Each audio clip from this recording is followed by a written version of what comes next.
Welcome to Founders Future, a podcast powered by Closures.io, where we explore the journeys of innovative entrepreneurs and the road ahead for them and their companies. I'm your host, Milan Kohut, and in each episode, we uncover the stories behind impactful ventures, the challenges faced, the lessons learned, and the strategies fueling future growth.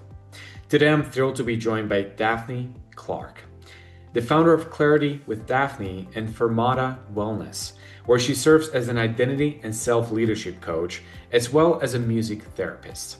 She focuses on transforming emotional burnout into inner capacity through psychology-based experiences that blend science, sound, and soul, supporting corporate resilience programs and personal reinvention via offerings like the Container or her 4-month journey through burnout recovery.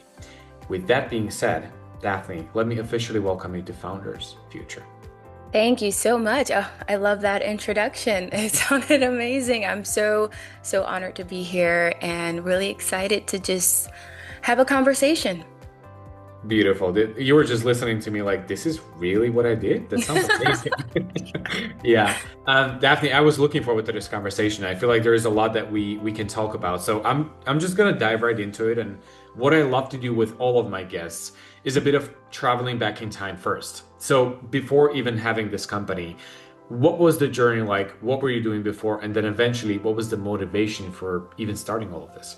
Yeah, I'd say this could go back about 9 years. 9 years ago, I was working as a full-time music therapy and hospice, so supporting people at end of life. I decided to make a pivot and test out what it's like to work at a tech startup. So I actually moved into working in customer experience at Lyft, and I quickly moved over into operations and in customer success and operations. And I did that for 7 years. You kind of get sucked in, right? You kind of get sucked into just the high energy, and then you kind of feel like you're a part of building something from scratch. So I put therapy to the side and decided to learn from these founders I was working for, helping to grow CS teams from being number one to 10, 15 people, different leadership roles, definitely chasing a promotion every year, which I'm sure some people can relate to. And after a while, it finally got to a point where I was looking around and on paper, I had a successful life. I was a six-figure tech leader. I purchased my own home. I have been to all 7 continents, and then I was feeling very depleted, burnt out, and like I was living a shell of a life. Probably about 2 years ago, I hit rock bottom, a lot of panic attacks, anxiety, depression, overeating. Hard to say it today, but I would come home after work and down a bottle of wine. I still don't know how I did that. I can barely do one drink today. But that's kind of how I was coping with the stress. And I realized it's not only time to get back to therapy, but before I do that, I needed to heal myself and reorient myself to life as it pertains to success. So a couple years ago, I started just taking a couple of clients on the side and just hearing their journeys and sharing mine. And I realized there was this correlation between burnout and identity, where when we attach our identity to external institutions, where it be corporate America, whether it be religion, whether it be the love and validation of a parent, when we outsource that, we put that in the hands of someone and something that we can't control. So when that institution is crumbling, our identity goes with it. And that's what I was experiencing with corporate America. Fast forward, I decided to quit tech full time about 7 months ago, which is crazy to think. And the past 12 months, I've just been taking everything I've learned personally and my journey from self-abandonment to sovereignty. And now I do this work full time with people. Congratulations, first of all, for Thank getting you. out of that rut. As I was listening to you, I mentioned the bits and pieces of my story on this podcast as I'm having those conversations, but my journey was actually very, very similar to what you just described. I Mhm. know exactly the feeling of what you're talking about in terms of just coming home, just drinking, coping that way, just Mhm. waking up, going to the office, managing people. It's just like a a circle. It's a spiral, and it feels like it's never ending. And Yeah. I know it's not easy to get out of it. So again, congratulations. It's lovely to see that you were able to get out of it, but also recognize this as an opportunity to help other people. I love that. Uh, Yes, thank you. Beautiful. Now, when it comes to you really stepping into this as an actual business, I'm pretty sure there was a lot of adjusting along the way just to gain this kind of clarity that you have today in terms Hmm. of what you want to offer and how it's supposed to work. But we're going to talk about where the journey got you overall, what the business looks like today, because I want to build some clarity for the audience. So let's start with this. Who is it exactly that you're trying to serve right now? And also, what are the core offerings that you have in place for those clients? Yeah, so right now, the clients I work with now, they are where I was a couple years ago. So they're six-figure, high-functioning, high-performant, either leaders or sales professionals. So their jobs come with a lot of pressure and a lot of people are depending on them. And so that's who I work with today. Typically, these individuals may be stepping into leadership for the first time, or maybe they're wanting to reassess their career altogether. But typically, the characteristics are high performing, stressed out, feeling like you're stuck in that loop and can't step away because you're afraid of your life collapsing around it. So those are the people I work with today. Beautiful. Now, when it comes to the ways in which people can end up working with you, what is that specific offer? Have you created some sort of framework that every single client goes through? Is this a one-on-one coaching? Just tell us more about the process itself. Yeah, so when I stepped away to build this business, I actually took I think I mentioned 12 months just to test different Mhm. types of containers, which is what I refer to them as. I have clinical therapy background, also coaching background, and I also dabble in quantum physics and human design. And so I really wanted to pull on all of these different modalities and test and see what would not only bring insight to my clients, but also observable behavior change. And so right now I do offer a one session intensive, which is 90 minutes. And this is for people who maybe have a decision to make and they just need some clarity and some help to step into making that decision. Last year I was doing a 4 month container, but this month I actually just launched my next container, which is an 8 week leadership readiness accelerator. So this is typically for people in leadership, or maybe they've recently just stepped into leadership. And the reason why I love leadership training is because I believe your ability to lead others is dependent on your ability to lead yourself through change, uncertainty, and failure. And I know when it comes to being a leader, we have our systems, we have our processes, we have our SOPs, and that's great. But when I won't curse, but when things hit the fan, right, it really comes down to how you can regulate your nervous system and make sound decisions under pressure. So that's what this 8 week leadership accelerator is going to be about. It kicks off in February, and I'm actually going to be focusing on doing this throughout the year, probably doing 5 or 6 cohorts. Gotcha. So it's going to be group coaching. No, Um, actually, it's going to be individual. Yep. hmm, Individual, but I will be working with 10 people for each container. I got you. Okay, so Hmm. within that space of 2 months, you're going to be working with 10 people tops. Now, Yes. when it comes to intentionally putting a cap on that, what is the motivation behind it? Yes, that is a great, great question. So when I left to start this work, I didn't just want to start a new business, right? I really wanted to change my relationship to work. And one reason why I left full-time therapy 8, 9 years ago is because I burnt out.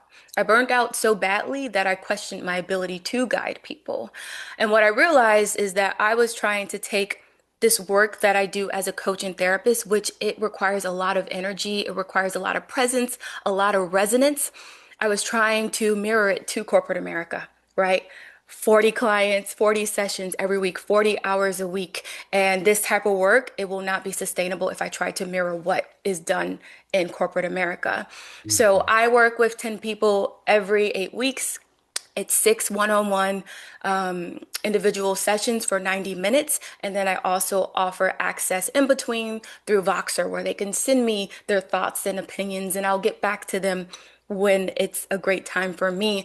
And the reason why I limit it to 10 people is because the type of work I do is dependent on who shows up with them in that session, right? If I'm showing up depleted and drained and trying to help and serve them from pressure, they're actually not going to get the value out of what I offer. So I keep it small to protect my energy and also the integrity of the work. Absolutely. Yeah. Beautifully said, by the way. Obviously, it is important for you to continue building the right relationship between you and the work that you do. Hmm. Now, when it comes to this, it also begs a whole different set of questions. And since this is a podcast focused on scalability, I Hmm. gotta ask you, in terms of that vision in the future, can you see yourself just continually limiting the amount of people, with that also the growth of the company, just to make sure that you don't really get to the position of burning out again? Or do you feel like you're going to be forced to possibly hire other coaches to work with your methodologies or doing more group work just to make sure that the company continually grows? Yes, so that's a great question. And when I sat and thought about this, I did think about growth.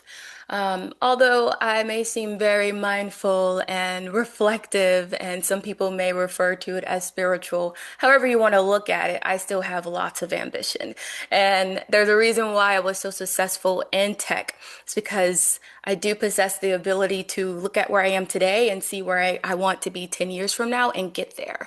And the only way I could do that in a sustainable way is not put myself in a box. So I do see a world where I may possibly bring on other coaches, but also I've started writing a couple of books on this side, and also see the opportunity of even just expanding my reach through working with organizations and companies and going in and do training. I don't want to limit myself to individual work because I know that that won't allow me to grow sustainably. So that does mean being creative with what I have to offer, thinking outside of the box, thinking of how I can deliver my value in different formats. hmm Now, when you look at this from a short-term perspective, I Mhm. would assume right now you're literally taking care of everything by yourself. You're running this as a one-man show. Yeah. Now, in terms, let's think about just the next 6 to 12 months. Do you feel like you're gonna intentionally try to be in a position where you can start delegating and maybe getting some help, whether that's on the front of marketing, sales, fulfillment, whatever the case might be, or would you like to continue doing this solo? I will definitely be getting help as soon as I can. I think one thing I learned stepping away from the stability of, a biweekly or twice a month paycheck is I really had to come to terms with I'm someone who has a hard time asking for help. Since I left my job, I personally had to learn to let my community know when I need help. And I intend to take that same energy and put this into this business as soon as I can invest in support, whether they're helping me as, a VA or someone helping me with marketing, content, whatever I can do to take all of those things off of my plate so I can focus on the actual value that I bring to my clients, I will be doing that. I love it. Hmm. There's a lot of people that are going to listen to this podcast and they're currently on a fence of whether they should take that next step and hire that person that they've been craving for a long time. Now, what is your own philosophy in terms of what is the right time to do so? The right time to do so. So for me, I've kind of decided to not do things that are expected of me, right? And so I would say you'll know when it's the right time. And that may seem vague, but it's different for everyone. You'll know that when you wake up and you want to possibly do some writing or prepare for a client, but you have to put that off to the side because you have to send emails or, post something on LinkedIn. If you're having to pick and choose between that admin work and the actual value-led work, that's when you know it's time. I love it. Yeah. Now, talking about goals, Hmm. we just stepped into 2026. So Yes. there's literally no better time to be talking about this. When it comes to this year, what would you say really are those biggest targets that you have set for yourself, the revenue that you want to see coming in, the milestones? What is that looking like? Yeah, so for me, I'm doing something differently. I'm not necessarily setting a milestone for revenue this year. Right now, my goal is to hold five high integrity containers, five group of 10 people that I am pouring into.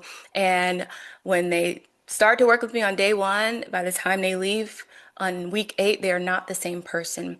And the reason why that's my focus is because I know that creating or building coherence that way is only going to spread, right? People will see what's changed in them. People will ask what's changed for them. And that will also help me expand my reach where I'm not just the only one talking about what I do. I feel it's stronger when other people can create that signal for me. So that's my goal for this year. What do you think could be the possibly the biggest challenge in terms of making this a reality? Yes. So the biggest challenge for me is keeping my eye on sustainable growth, right? So not building this from a sense of urgency, but really from a place of self-trust and restraint, which I know restraint may not seem like the best term to use for an entrepreneur, but again, I'm not here to build fast. I want long-term sustainability and growth for my company. And I say that with experience working at startups where the goal was to grow fast. I saw that it was not sustainable, so I've been able to learn what happens when sustainability isn't the goal. For me this year, sustainability is. Absolutely. Daphne, this is still a new business, but even within those 2 years of running it as an actual business owner, there's a lot that happened. So if you could travel back to day one, the very beginning of this journey, what would be the best piece of advice that you would give to yourself? I would have left sooner. I would have freed myself sooner. Um, the work that I do and build, I tried so hard to build it alongside working in sales at a tech company. And as much energy that is extracted in those roles, I just could not get the traction. I've made more traction since I walked away. So if anything, I would have left sooner. I love it. So anybody listening to this right now, you heard it. Just Mm. take action, take that next step. It's Yeah. worth it. Yes. Trust yourself. I love it. This has been an incredible conversation. So, Daphne, at this point, I'm going to say thank you so much for taking some time today, sharing this story with me and the audience.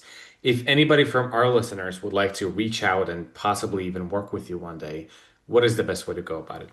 Yes, so you can find me on LinkedIn at Daphne Clark. My website is daphnemclark.com, and my email address is daphne at fermatawellness.co, Fermata wellness.co. But I'm always looking to connect with people on LinkedIn. I just relaunched my newsletter on LinkedIn, so you feel free to follow me there where I talk about AI and what it means to stay human in the age of AI. Beautiful. Thank you again. It was a pleasure to have you on the podcast. Thank you, Milan. Now, to our listeners, if today's conversation inspired you as well, make sure to subscribe to Founders Future on your favorite platform. And also, if you're a business owner, more specifically a consultant or a coach, or you have an agency and you're trying to scale the business and really enhance both your sales and marketing efforts, also visit closers.io, get in touch with our team, and discover how exactly we scaled our company from zero to over 30 million per year in less than 3 years. Until then, keep on crushing it, and I'll see you on the next one.